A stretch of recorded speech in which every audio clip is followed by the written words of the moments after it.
Tangazeni kwamba huruma ndiyo sifa kuu zaidi ya Mwenyezi Mungu.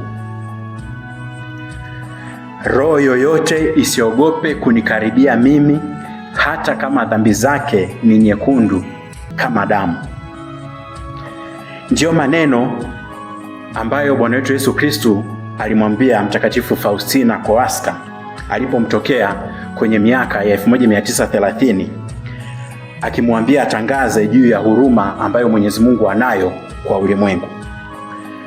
Wapendwa taifa la Mungu, karibuni katika tafakari Dominika ya pili ya Pasaka, ambayo Mama Kanisa aliiweka rasmi kama Dominika ya huruma ya Mungu.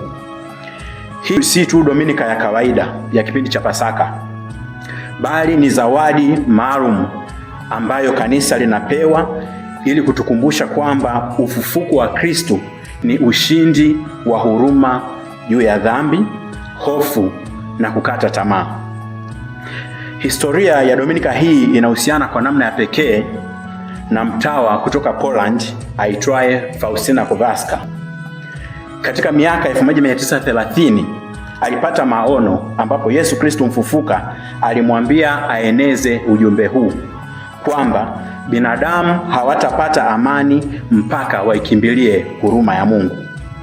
Katika mafunuo hayo, Yesu alimwomba kwamba Dominika inayofuata mara baada ya Dominika ya Pasaka iwekwe rasmi kuwa Dominika ya huruma ya Mungu. Ujumbe huu ulienezwa sana na Papa Yohane Paulo wa pili, ambaye naye alitokea katika nchi hiyo ya Poland, ambapo mwaka 2000 alitangaza Dominika hii kuwa ni sherehe rasmi ya kikanisa popote duniani.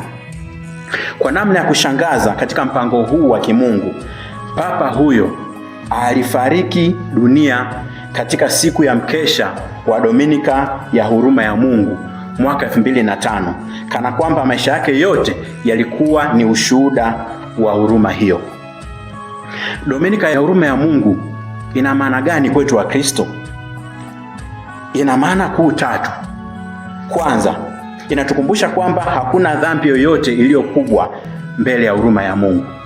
Pili, inatualika kurudi kwa Mungu bila hofu, hasa kupitia sakramenti ya kitubio. Na tatu, inatualika kuwa vyombo vya huruma kwa wengine katika jumuiya, katika familia na katika kanisa. Zaidi ya hayo, katika ujumbe ambao Mtakatifu Faustina alipewa na Yesu, aliwaalika Wakristo kufanya mambo maalum ambayo yataendana na neema za pekee. Kwanza, kuungama dhambi kwa toba ya kweli na kupokea Ekaristi Takatifu katika Dominika hii kwa moyo wa imani na moyo safi. Na ahadi yake ilikuwa ni kwamba mtu atakayefanya hivyo kwa imani atapokea neema ya msamaha kamili wa adhabu na dhambi, kama vile neema ya ubatizo mpya wa kiroho. Pili, kutumaini katika huruma ya Mungu. Yesu alisema, neema za huruma yangu hutolewa kwa chombo kimoja tu, nacho ni kuamini. Tatu, kuwa na matendo ya huruma kwa wengine, kwa maneno, kwa matendo au hata kwa sala. Hii ndiyo njia ya kuifanya huruma ya Mungu ionekane wazi katika ulimwengu wa leo.